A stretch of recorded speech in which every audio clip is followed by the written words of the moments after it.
Woohoo! Good morning. Good morning, everybody. I'm going to play a little bit of music just because I'm selfish and I really like that song.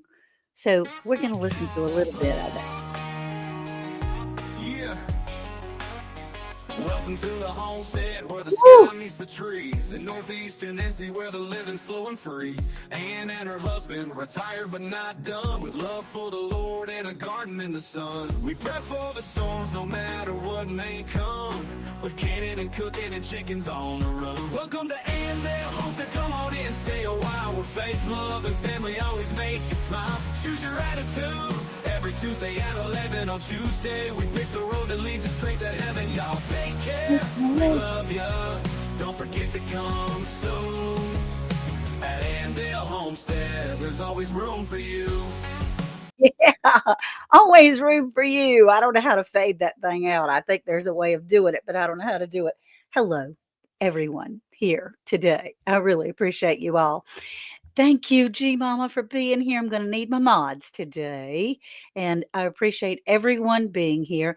I'm not going to call out the roll call, and I'll be talking to you a little bit, but I need to keep my mind focused to be able to share with you what's been going on and to be able to share with you how great God is. He's all over this. We don't know what the outcome's going to be, but he is all over this storm that we're in.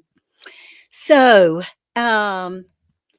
just in case somebody is new, what I was going to do was catch you up on our journey today. But first, I wanted to read you something that I have shared with you in the past, and I've been really leaning on this a lot to prop me up on my leaning side. And maybe this might help you as well.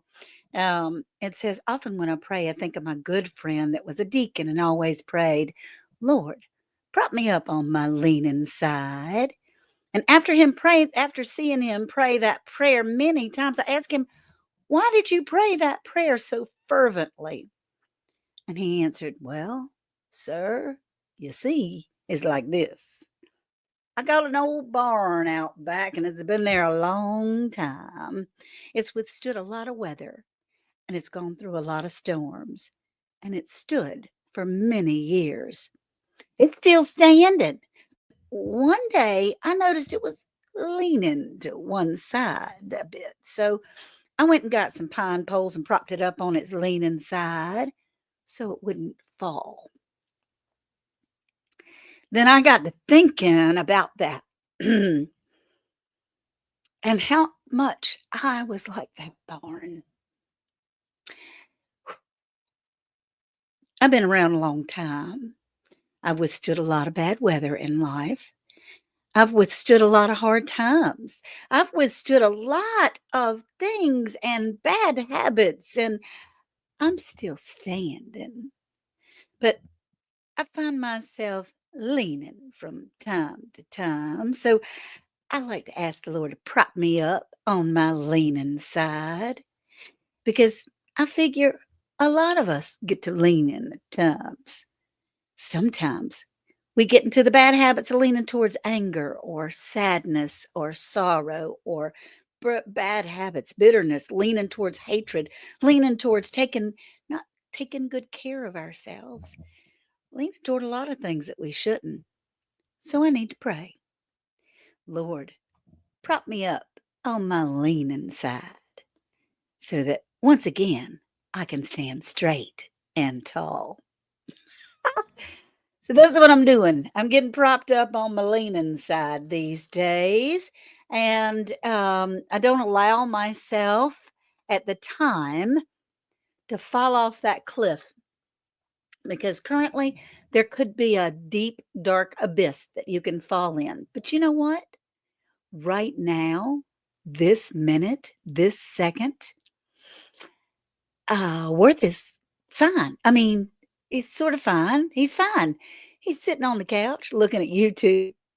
And yesterday, he got up in the morning feeling frisky and he raked some leaves in the yard. Now, that wore him out for the rest of the day, but he did it. And he cooked his own breakfast yesterday, and the night before cooked his own eggs. He couldn't wait to get in and eat his own chicken eggs. That was something. And so what the doctor said, there's a lot of yucky stuff. I wanted to catch you up. If you're not familiar, my husband Worth has been diagnosed with metastatic prostate cancer. And we went in to a regular checkup, man. June the 12th, we just went in. His back hurt a little bit and he was losing some weight, voice changing a little bit.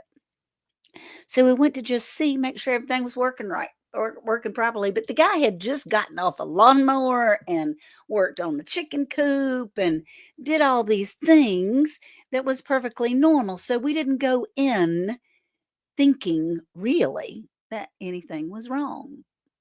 And they checked his blood and his urine. It had a lot of blood in it, and his blood was not good.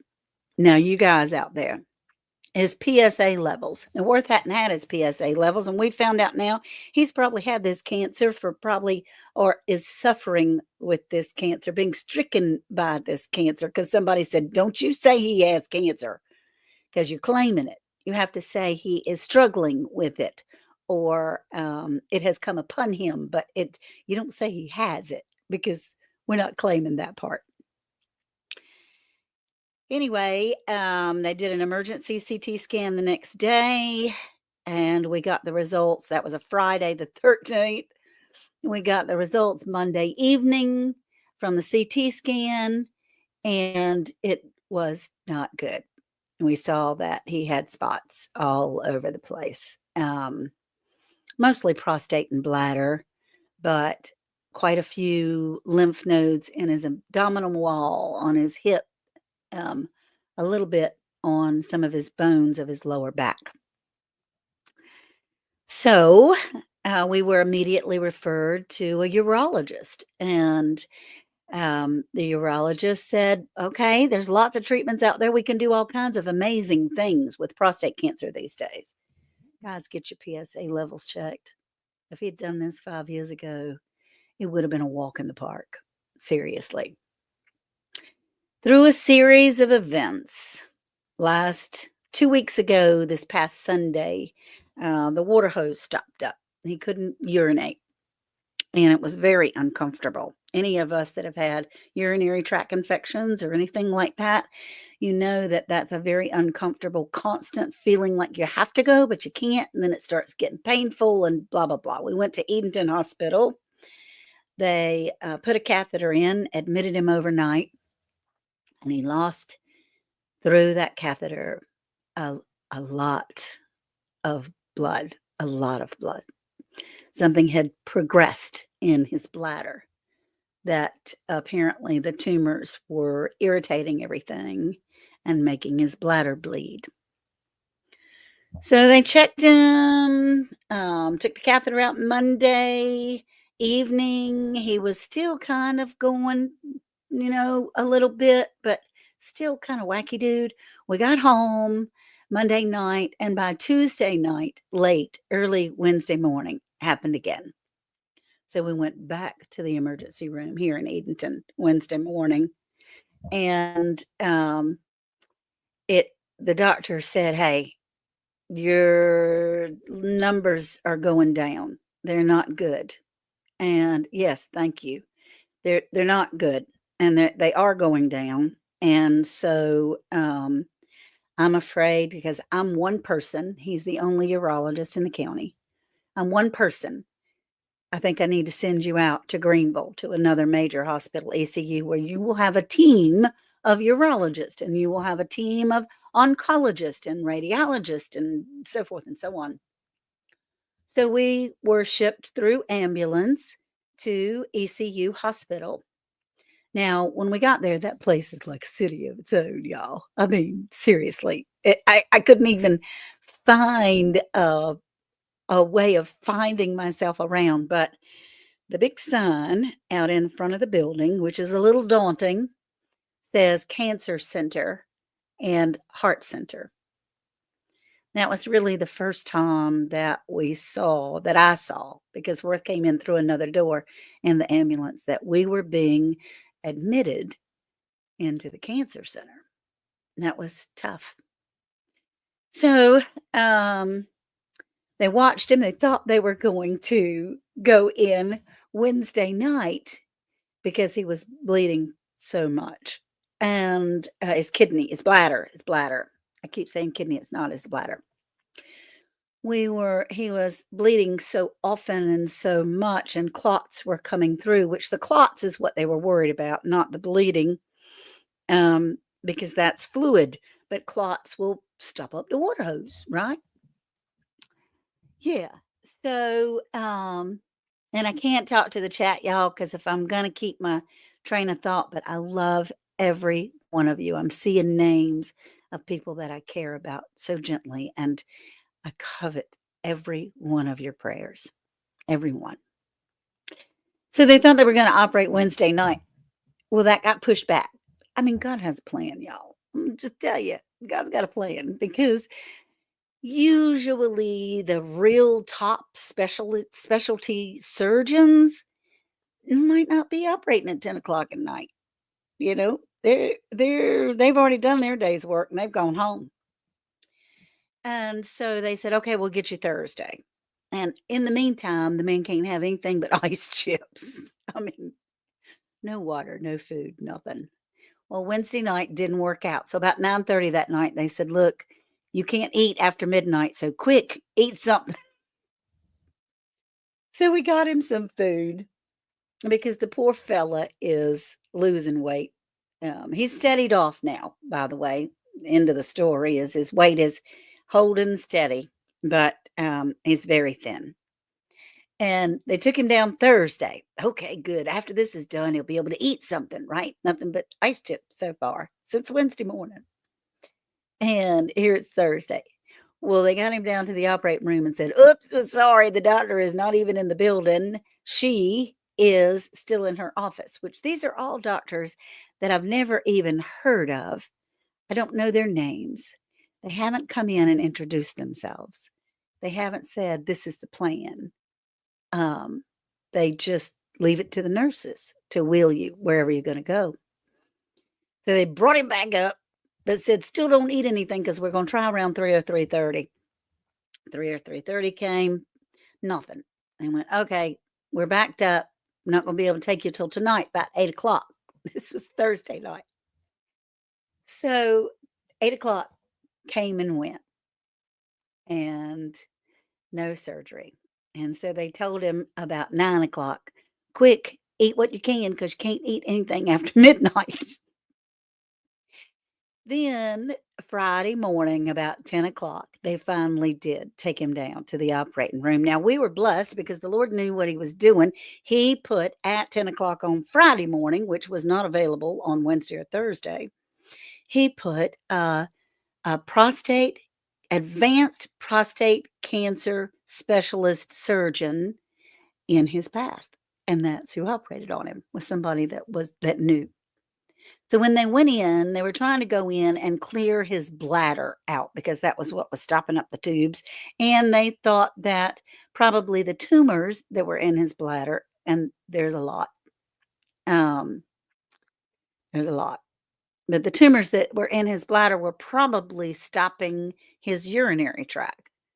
So he did go in with something, I don't know what it's called. It starts with an S, but anyway, what it is it's a wire that goes through your body, and he went up and he removed some of the mass that was in front of his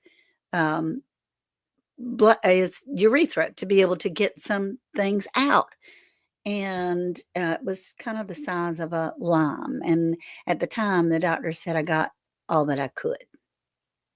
Well, you have to read between the lines sometimes when these doctors talk to you. So he got everything that he could at the time and cauterized what he could see in the bladder that was bleeding. So we're thinking, hot dog. Okay, good, good. And then they started doing a bladder flush, which he had been on a bladder flush before that, but they did a bladder flush. Two great big bags, great big, like gallon-sized bags of fluid that they pump in through your catheter and it comes out the catheter. And that way it's trying to flush out all those clots and all that blood. And he kept clotting and they didn't understand what was going on. And so after like 7 days, 8 days, because we went in on Wednesday, it was Thursday morning. 7 days, they took the flush off, but left the catheter in to be able to see just him. How you doing? How you producing? How's that water hose working? Just to see. And he was doing okay. It was not clear fluid coming out, but we didn't see any big clots or anything. There were some small ones, but nothing bad. And they were going to keep him for 24 hours on that, and which they did. And then the next day, it was still really pinkish water coming out. So they said, you know what? At this point, you've had this thing for 8 days. I think it's causing more irritation than good. So we're going to take that catheter out. Let's see how you do. And we're going to watch you for 24 hours. That was Thursday morning. And he got up and he wasn't attached to anything.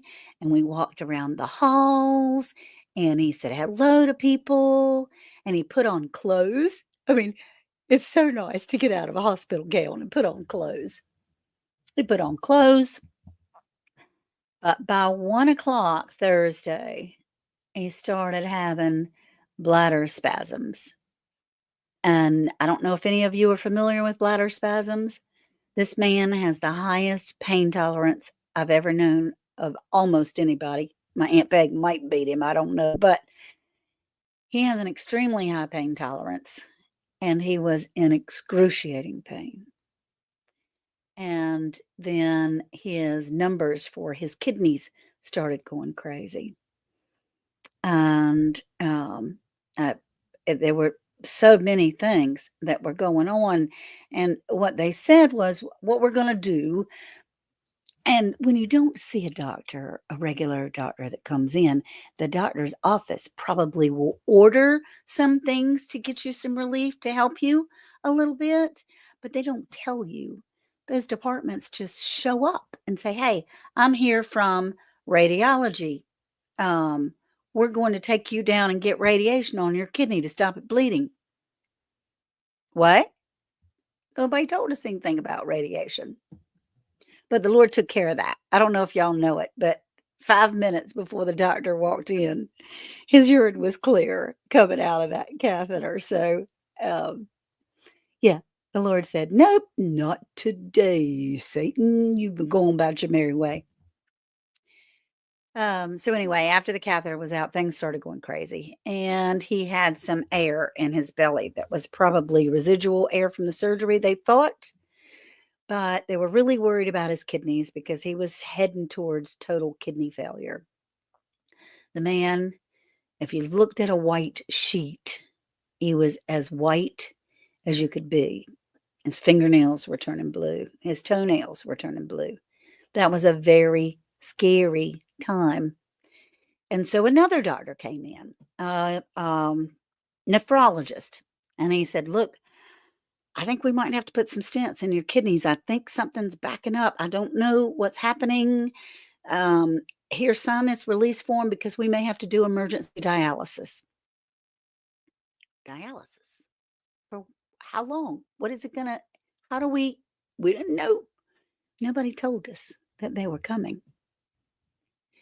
So instead of doing the dialysis, they put the catheter back in. And within a few hours, his numbers started getting a little bit better, just a little bit better. So they figured that's what it was, is he had some things that were still blocking the water hose. But his stomach was still swelling from this air. That was excruciating. There was nothing that he could do but burp. He couldn't get anything out the other end. It was terrible, just terrible. Started blowing up like a balloon. He was still in horrible pain. And they were giving him stuff that would knock out a horse. And So he got a little bit of relief. It wasn't that the pain stopped, it was that he no longer cared that he had pain, that kind of thing. So, they did a CT scan and said, we don't see a bowel perforation, but that could have happened during surgery. It could have happened that the cancer has grown and it may have perforated his bowel. And so the oncology surgical team, no one warned us, just showed up in the door, came in about 3 o'clock in the morning and said, "Mm, I think we might have to do an immediate exploratory bowel surgery." And I said, "Well, what does that entail? What are you talking about, Willis?" And they said, "Well, it could be anything from a camera. We don't see any perforations in the CT scan to resection. Could be any of that." Oh, great. So in the meantime, they gave this poor man so many laxatives and stool softeners. I know TMI, y'all. It's TMI, but hey, if you're in for a penny, you're in for a pound, right? It could happen to any of us. Yeah. And and they ended up giving him an enema, and that broke things loose. And by loose, I mean extremely loose, all night long, every 30 minutes. The poor man, because he didn't have any clothes on except for a hospital gown, was jumping up, grabbing his catheter bag, and by that time, he was hooked up to an IV with all kinds of antibiotics because they were worried that he was getting ready to get septic. And so he's got his pole in his back and he's tootling towards the bathroom as fast as he can go. Yeah, exploratory but painful. And he was still in some pain.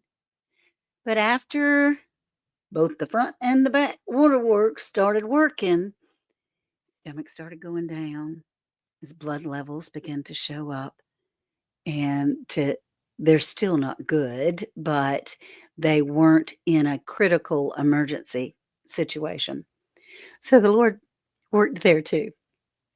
Um, After that, he had this all important PET scan that he was supposed to have because for insurance purposes and for treatment purposes, you need to have a PET scan. Yeah, the Dale's dam broke a lot.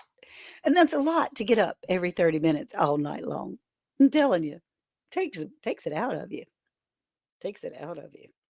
Any of us that have had like the flu or something like that, you know how it feels, right? That was bad.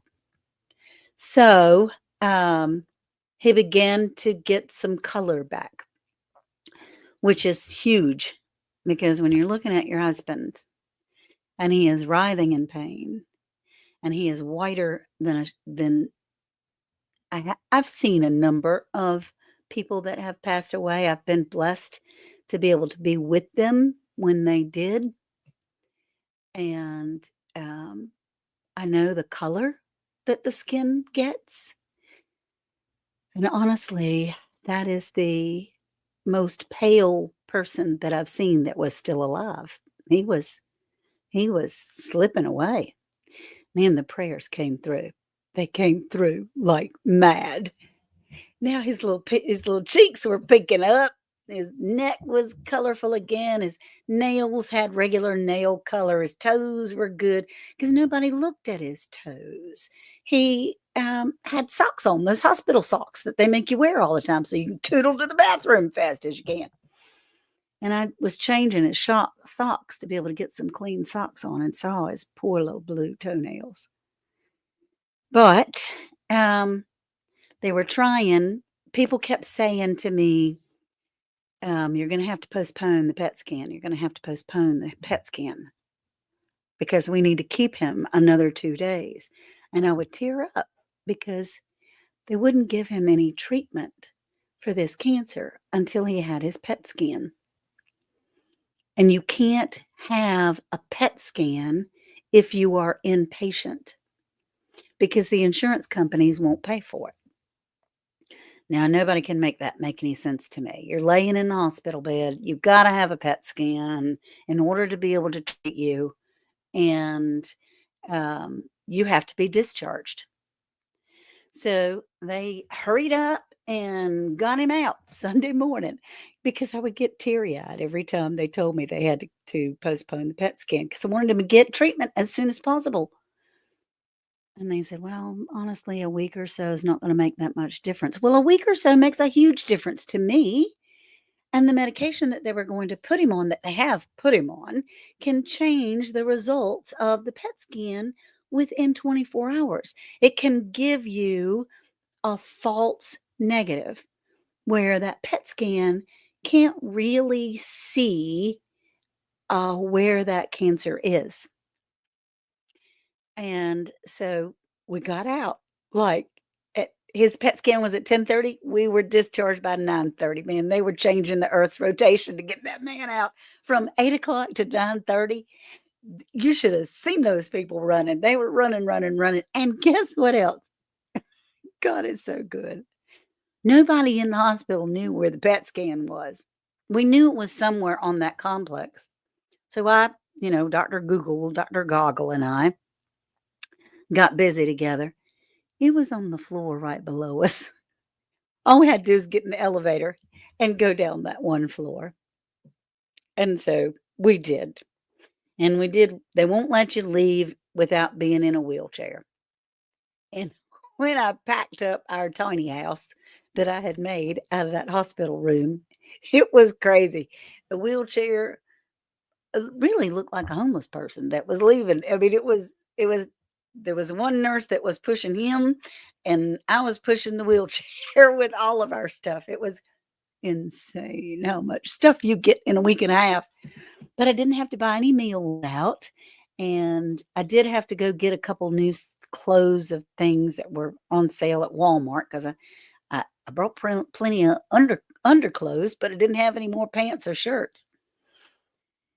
Yeah, I know, but they won't see what happens is with the PET scan and the insurance, they know they're never gonna get paid, and so they will do a PET scan while you're inpatient, but they charge you $12,000 that you need to pay upfront before you can have the PET scan if you're inpatient. So, no, and we're not going to postpone it because he needs treatment as soon as possible. We got the PET scan. He did leave with a catheter. He still has a catheter in, which actually is quite, um, he hates it, man. Nobody likes walking around with a catheter, nobody. But, it brings me peace of mind because we're able to see how, the urine is going, what it looks like, what's going on, all those kinds of things. So it brought me comfort, even though he's going, "It don't bring me no comfort." He's ready for it to be gone. So I was worried, so concerned because he had changed. This man had gone from Wednesday to the week after Thursday with no pain. He didn't have any pain, never took, even once in a while, he would take a Tylenol, to excruciating, debilitating pain overnight. Like within, what was it, 6 or 8 hours? It was from 8:30 in the morning till 1 o'clock in the afternoon. I don't know how many hours that is because my brain doesn't work right now. Yeah, it is. And so, we went down and I told we had a visiting urologist because lucky us, we were there during the 4th of July holiday. So everybody's gone that, you're familiar with. Not that I was familiar with anyone because we saw different doctors, different nurse practitioners pretty much each time. There was only towards the end that we saw the same, internal medicine doctor that was pulling the strings. And that was nice because although I don't know him and it was I can't say his name, it was from, um, India last name, and I couldn't he said it really fast and I couldn't quite get it. But he was good. He was the one that ordered in the nephrologist, and he ordered in the urologist that was on call. He ordered in the surgical team. He just didn't want to take any chances because Worth was doing so well before and he had taken such a turn south. So I told the urologist and the internal medicine guy that was getting ready to discharge him, hey, we live an hour and a half away and it's just me. What if he takes another turn before we can get back here? He had a doctor's appointment. This was Sunday. He had a doctor's appointment with the urology, advanced prostate cancer urologist early Tuesday morning, like 8:30 in the morning on Tuesday. And this was Sunday afternoon. So it was encouraging, or we were encouraged to stay in a hotel for a couple of nights to be able to get a little bit of rest. And we're right down the road from the hospital. Well, this is another thing that the Lord knows what's coming and what's going. A dear friend of mine, Ann Francisco, that's in the chat often, and she owns her vacation home is like the next lot over, works at the Hilton, and she does that one weekend a month just so that she can get huge employee discounts. And she talked to her supervisor, and she got us the hotel rooms at no cost to us. That was a huge blessing. It was amazing. It was wonderful. It was terrific. So we went to the doctor. All this, comes to a head Tuesday morning. And we did come home Tuesday afternoon, thank the Lord, but it comes in Tuesday morning.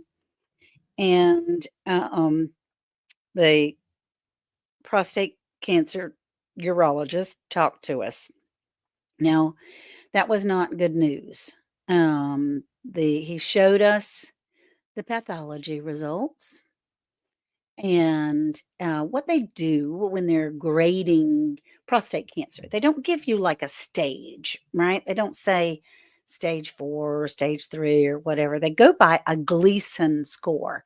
That's Gleason, Gleason score. And the Gleason score is 0 to 5. And they have two different specimens that they check. They check the cells that are 0 to 5 over here and 0 to 5 over here. 0 being the best, 5 being the most aggressive, worst cancer that you could get. And unfortunately, Worth's scores were a 4 and a 5. And so that means, according to that, it's not according to the Lord, and that's what we're trusting on. But according to that test, it's very aggressive and the toughest type of prostate cancer that you can get. Then, lucky us, he moved on to the pathology, the PET scan results. And what they do on the PET scan is they kind of you're looking at like a slide when you're looking down, like you're looking through your skull all the way down to the top of your thighs. And guess what, y'all? You know what they insert in you to have your cancer light up all over your body? I thought it was like some kind of radioactive something that would make the cancer glow. No, they insert sugar water, regular old sugar. And that stuff lights up like a firecracker. So if there's any kind of advice I can give, please learn from us. Don't use that processed sugar, the white sugar, maybe natural sugars, maybe honey, maybe some stevia that you grow in your yard, maybe something, not the artificial sweeteners that are in the grocery store, they cause cancer too, but to know that that cancer lit up like it was on fire just from sugar was new news to me. I mean, why don't they tell us these things? They don't tell us these things. Yeah, white sugar does. It feeds cancer. And the cancer was going yum, yum, yum, yum, yum, yum, yum. Well, I'm just going to be frank here. And this is not easy to say, but I'm going to be frank with what the PET scan showed. The cancer has spread to a lot of places in his body. Um, we'll start from the bottom. He's got a lot of lymph nodes that are swollen and lighting up all around his abdominal wall. He has quite a bit in his pelvic bone and hip bones. He has, obviously, in the prostate and the bladder, lit up like a Christmas tree. Unfortunately, the scary and the yucky part is he has a lot, and this was surprising to me because I hadn't read that in the CT scan.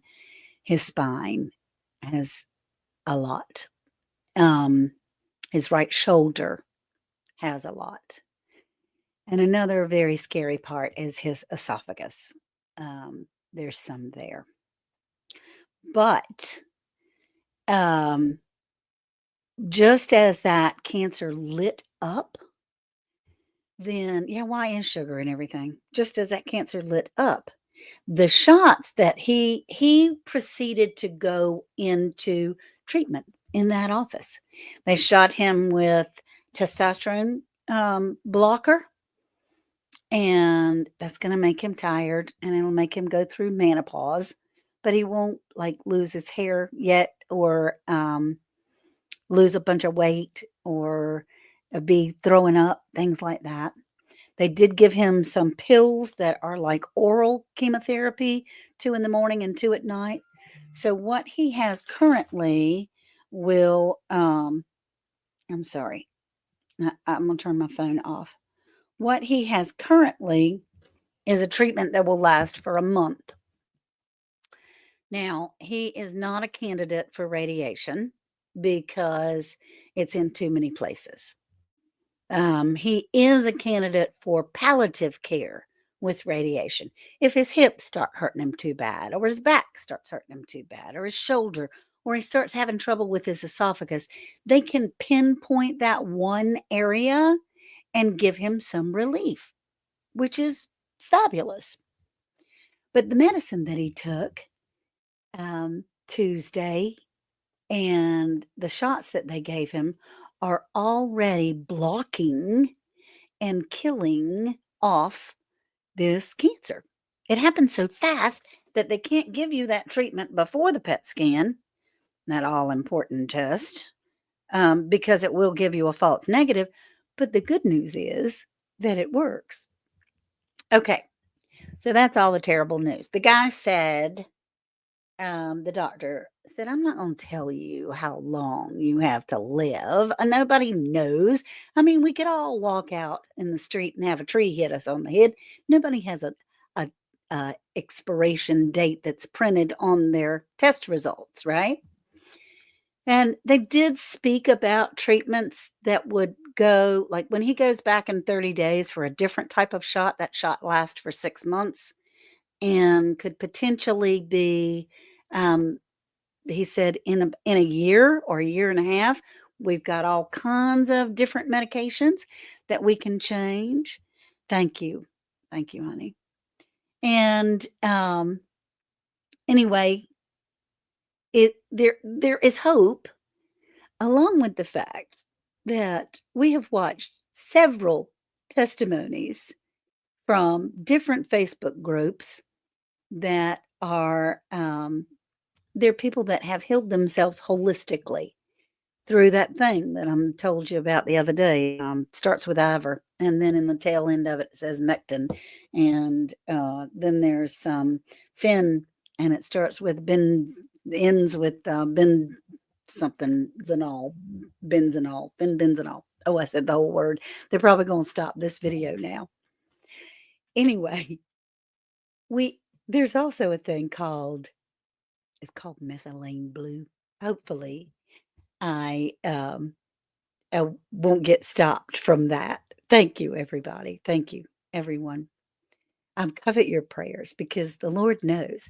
And let me tell you, okay, so he's taking some methylene blue along with turkey tail mushroom, soursop tea, all these herbs that are natural herbs that are stronger vitamin C, vitamin D. He needs calcium because these treatments are going to mess up his bone strength. And because he already has weak bones, we don't want him to fall and break a hip, and that be what takes him out.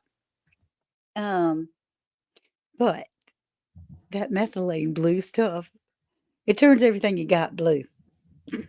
Your tongue, your mouth, and you look like a little smurf when you're peeing from that stuff. I just got to tell you, it is kind of funny. But we're doing all that we can holistically. Apricot seeds, apricot seeds, bitter apricot seeds. Those things are nasty. Soursop tea. All these, I mean, we're going to war with all of the natural clues or cures. And there are many people on there that have said, look, I was stage 4. This particular number says stage 5. Did y'all ever know that there was a stage 5 in cancer? I did not know that. Anyway, stage 5. And but they were 4 and 5 that started on this ivermectin, and I'm just saying the words. What the heck? They can do what they want to. Yeah, your ducks, blueberries. So, I can't help myself but read the chat, y'all. I am seeing it, but yeah. So we're trying all this stuff, right? And he's going, "Oh my gosh, have I got to do that?" He needs calcium, and I called my buddy, my friend, Cherie, of course. She's the home remedy girl. I said, I got to get some calcium in this man. But most of the calcium pills that I see are not, they're filled with a bunch of junk. What do I do? She said, Ann, take your own eggshells. I know you got them. Put them in the oven, bake them crisp, chop them up really good in your NutriBullet, which Jesse and Lisa saw to it that I have one of those. And then he can sprinkle it in his yogurt or his mashed potatoes or whatever. He can sprinkle it in that and get his calcium.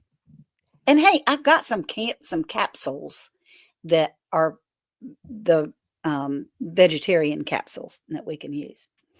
All right, so we're doing that, and everything is great. And we're working, I mean, not everything's great, but we're working towards it. And he was up and walking around today. His color is good today. He's tired. He should be. He was in the hospital for Wednesday, 7, Thursday, Friday, Saturday, Sunday. That's 11 days. And 5 of those days, the man couldn't have anything but ice chips.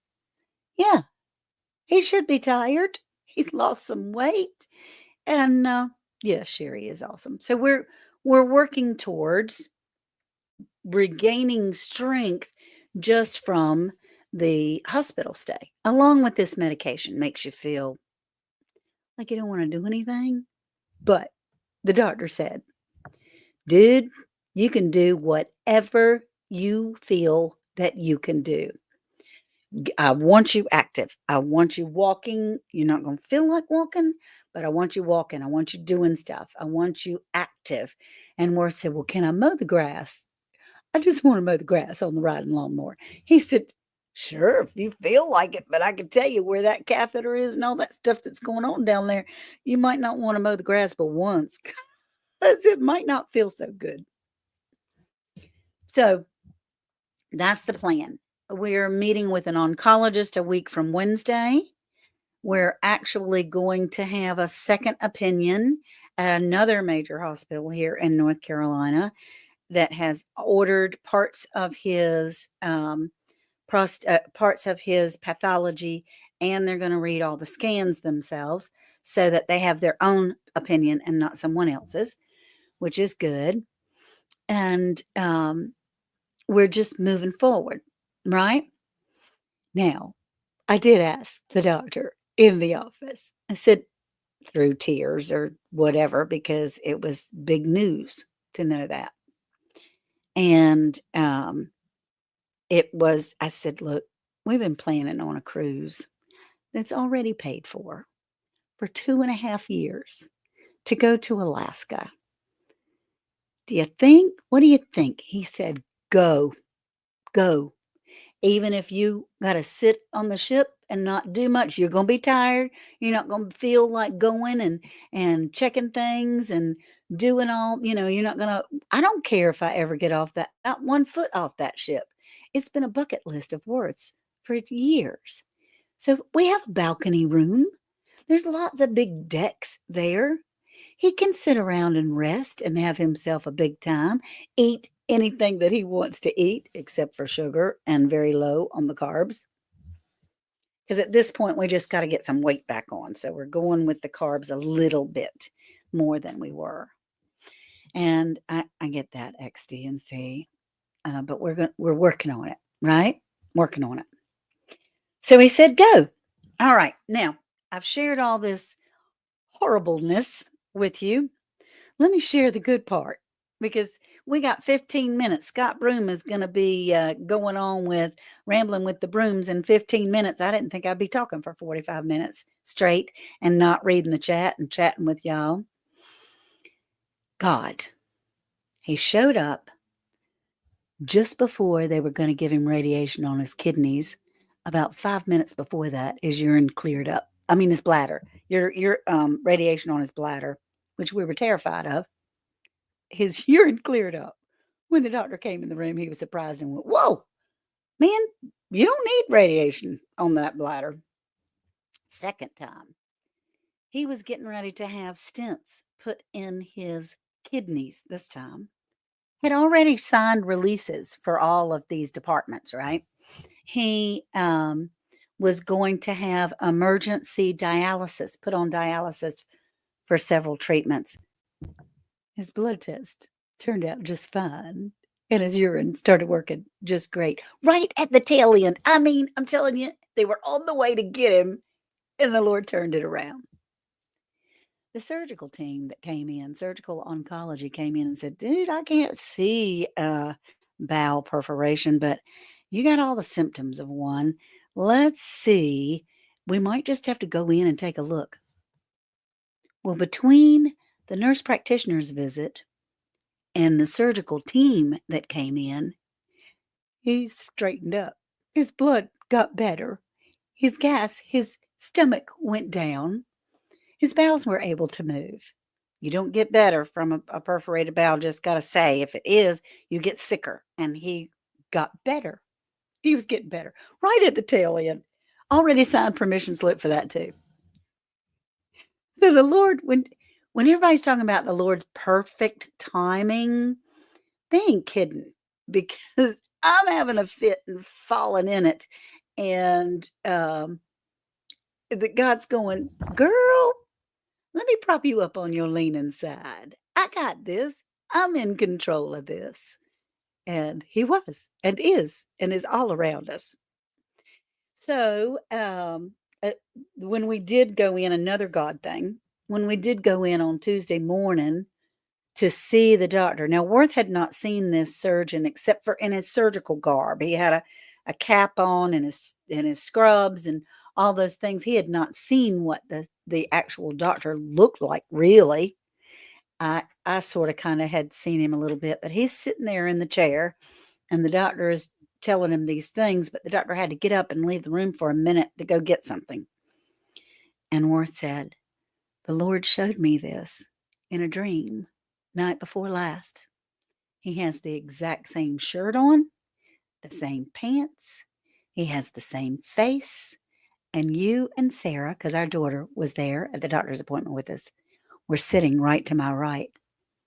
He's telling us that he is with us. He is all around us. And he's saying, look, yeah, this storm is bad. And boy, you're in that ship that's rocking and rolling, but I am walking across the water to still the water for you." So it's crazy to know. And I'm sorry that I haven't seen any chat, y'all. I just couldn't get distracted and get all the stories out. I love you all. I covet your prayers. It just is. I mean, these are things that if you look for them, you will see your blessings. And me, just as I'm getting ready to get in an absolute panic, right at that tail end. It comes right through. And I said, you could speed up a little bit, you know. Yeah. My question is important. Please send me an email. Any questions that you have, please send me an email at andellhomestead@gmail.com. Yeah, you're climbing that mountain, baby. We're climbing the mountain. And we don't know what is in the future. What we do know is that this is not our forever home. You think of your life, okay? You think of your life that you're living here on this side of heaven as like the longest rope that you could possibly imagine, just from, that goes 5 miles. And the little piece at the end that has the tape on that rope is what our life is like here. All that stuff that goes on down, all that stuff that leads into eternity, that's the best part. That's the sweet part. So just keep in mind, remember that we don't know. We're walking in faith. We have no idea.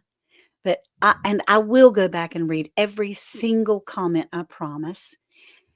You have all been so generous in your donations. Jesse and Lisa from Black's Tropical Homestead had, I mean, I just saw Black's Tropical Homestead go up there. I love you, Cherie. Jesse and Lisa from Lazy Days Ahead had a fundraiser for me last Saturday before last, which was unexpected and unsolicited, but it was such a wonderful cushion for us when we had to stay a couple of extra days. And um, all of those, I want to thank everyone. Lori and my What About Bob. It all adds up. Lori and my What About Bob sent us some gifts, 2 blankets that have Bible verses all over it. So when we say that saying, like Joni and Tony said, I am blanketing you with prayer. We're wrapping those blankets around us because we are covered in God's word. Sent us a couple of water bottles. That was great. Cards are fabulous. People say, "What can I do? What can I do? What can I do?" And the other day, yesterday actually, my son's mother-in-law, Beth Sawyer, which I adore her. I mean, how blessed her week to have a family that I adore, that my son married into, text me and said, "What can I do? Can I bring food? I'm asking Caitlin all the time. I need to do, I want to do something. I want to feel something." And I said, "Well, you know what? Um, life goes on. These mundane things that you think your entire universe is surrounded about around this one occasion. When we got home, we were almost out of chicken feed. And our closest chicken feed is 45 minutes away on either side, which means I would have to have left him 45 minutes there, 30 minutes in the store, 45 minutes back. I just don't feel comfortable leaving for that many hours right now. Certainly not the day that he got home.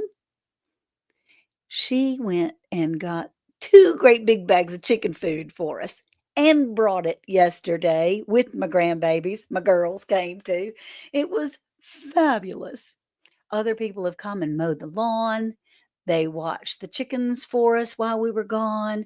One girl cleaned our house, and y'all, she brought her husband with her because, when you're sick and people want to come see you, nobody cares but you as far as your home, what your home looks like. But I was concerned. You got dust and the floors are dirty and the refrigerator needs cleaning out. She came and brought her husband with her. He got up on the roof, took off all the limbs and things that had fallen from these storms off the roof, and power washed our house and the front porch and most of the back porch so that when people come over, that's not a stress. I'm not looking at what they're looking at. I'm being able to really visit with them.